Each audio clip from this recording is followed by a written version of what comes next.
Greetings everyone, it's time to connect with Caroline again. Today's topic is going to be focused on our young girls, and I feel like it's time for us to address this topic because um, many communities or many women, especially in smaller communities or third world communities, find it very difficult to have these type of conversations with their children. So I feel like it's time for us to start talking about our girls in terms of their bodies and general health. Growing up as a child, as a young girl, my mother sat with me to give me this kind of talks to guide me in terms of my body parts, and how to take care of my body as a woman. Girls need these kind of pep talks when they're growing up, because if they don't have this basic knowledge about themselves, that is how they get taken advantage of by men out there. I say this because they put upon this video that was of great concern for me, and that is the main reason why I felt like I need to do this, because we need to hear it. A lot of girls are going through molestation and abuse, and this is sometimes because they don't really understand their body. They don't really understand where the boundaries are in terms of somebody wanting to touch them. They don't know when to say no. They don't know what is right, what is wrong. In those communities, again, like I say, usually they say it's kind of like a taboo, kind of like very uncommon. You will hardly hear a girl growing up and saying, my mother told me that this is how my body is going to react when I turn a certain age. You know, to them it feels like it's very indecent. I am encouraging every mother who has a girl child at home to start having these conversations and prepare their children and prepare their daughters for adulthood. They need to understand their body. They need to know when to say no, because I know when you talk about families in third world countries, we have very big families. We don't know that just myself, my spouse, and my children consist of family. When you ask me how big my family is, I have to start thinking of my parents, my uncles, my aunties, my cousins, my nephews, my nieces, grandparents included, and everything else. So we have huge families, and because of that, we get so familiar with each other in a way that sometimes children get caught up in this web, and family members even molest our girl children. This is fact. So we have to be able to talk to our children to know when to say, this body part you're trying to touch, it's wrong. No, do not. They have to understand that their body is private and very personal, and to know that nobody has access to their body unless they have the permission to do so. For example, I can be a mother and I want to bathe my own child.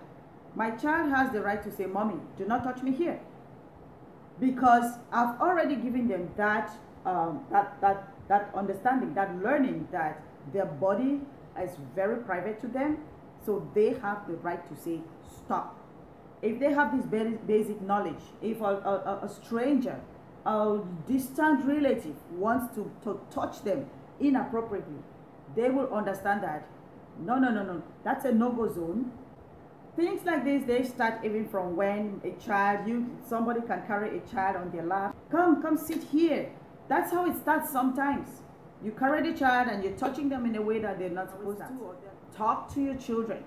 Teach them about their menstrual cycle, their menstruation, when to expect it. Just when you do that, make sure it is age appropriate. You cannot just sit a 5-year-old child and you're just telling them everything about the body parts, the private parts, and how they're being used. No, it has to be age appropriate, and you're going to build it up like that as they grow up. Make sure of that. Take it gradually in stages according to the ages. Okay. I also encourage our parents to send your girl children to school. Encourage your girl children to be in school, to stay in school. These are some of the areas where people take advantage of them and promise them heaven on earth to say, well, you're not going to school. If you come to me, come and visit me, I promise you this, I promise you school, I promise you your school fees. And they get enticed by those little lines. That's where they fall into those traps as well. If we provide them with these basic needs, they will not go that far. Parents also should not use their girl children as a way of earning income for the family. You cannot send your child to an early marriage because the man who's getting married to them is a rich man and will provide for the family. Your child is not an asset. There is human value attached to every human being, including your girl child. So do not just send them out to an early marriage, not thinking of education, not thinking of the fact that that child that you are depriving from education can be the next minister of your country, can be the next president of your country. So place that value on every child that you have, not just the male child, the girl child as well. So these are the areas that we need to touch on, because even the World Health Organization has partnered with other organizations, and they launched a strategy which recognizes that the world must meet the unique health challenges of adolescent girls. And these are some of those challenges. So I encourage you all parents out there to educate your girl children. Do not send them to early marriages because you want to elevate the social status of your family. Send them rather to school, because if you don't, you may be depriving the future prime minister, the future president, the future ministers from going to school. If I was deprived of education, I would not be sitting here talking to you as a social worker, a counselor, a motivational speaker that I am. Many girls deserve the opportunity to go to school and become somebody for themselves.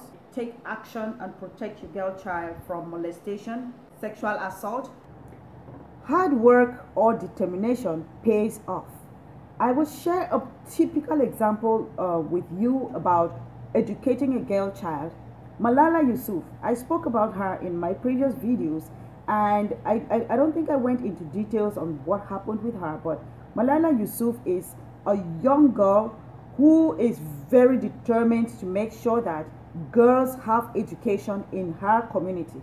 The Taliban abolished education for all girl children or women in her community. Malala Yousafzai did not relent in her effort. In supported by her father went as far as supporting this young girl by running a school in his community where he educated young girls. And when that was discovered, the Taliban invaded that area and shot Malala Yousafzai. She was flown to the United Kingdom, where she completed her education and graduated with a degree. Also, because of that, she is one of the youngest recipients of a Nobel Peace Prize. Those are parents who believe in education, and they know that children, or the girl child, has the right to education.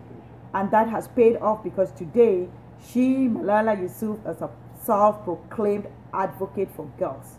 So these are the stories that when I think about, it really inspires me to say, I know that you're struggling. It's very difficult. It's a challenge for you to put resources together, but this pays off in the long run because there are results. There's a lot of young women out there who've made it in life, and you do not want to deprive your own child from these success stories that are out there. It can be difficult, but it is doable. There are resources everywhere. If you feel like you need more answers, you need somebody to talk to, go to your nearest Ministry of Education. Go to your nearest Ministry of Social Affairs.